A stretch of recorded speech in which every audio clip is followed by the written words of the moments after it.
السلام عليكم ورحمة الله وبركاته. عاملين ايه يا حلوين؟ يا رب تكونوا بخير.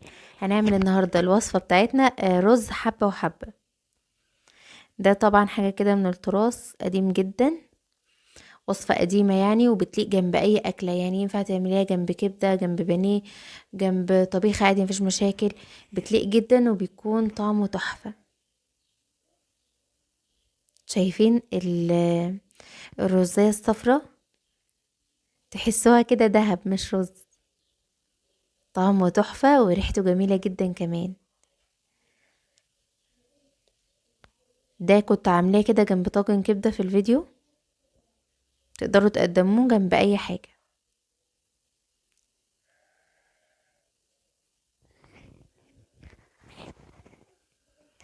شايفين شكله يفتح النفس ازاي؟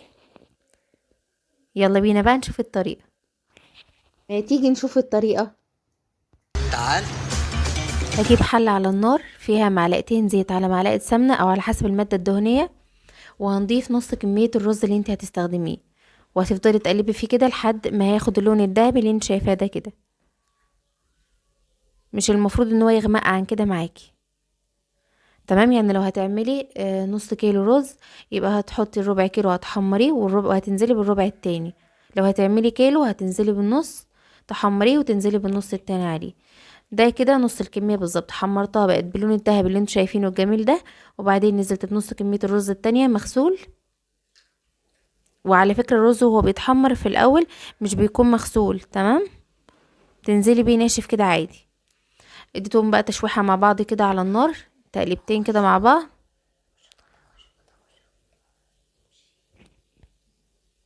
وهتبتدي ان انتي تحطي له على حسب بقى. لو ما فيش شوربه، لو في شوربه هتسقيه شوربه، ما فيش شوربه هتسقيه ميه. ومع الميه مكعب مرق الدجاج وورقتين لوري. وهتظبطي الملح بتاعك. واول ما هيغلي كده، اول ما يتشرب الميه بتاعته، هتبتدي تهدي عليه النار وتسيبيه بقى يستوي براحته خالص. ده كده بعد ما استوى، مفلفل وتحفه. لو جربتوه على طريقتي هيعجبكم جدا بإذن الله. شايفين مفلفل ازاي؟ احنا قلنا اول ما بيتشرب بتهدي عليه النار وبتسيبيه براحته لحد ما بيستوي. ده كده مفلفل ولونه تحفة.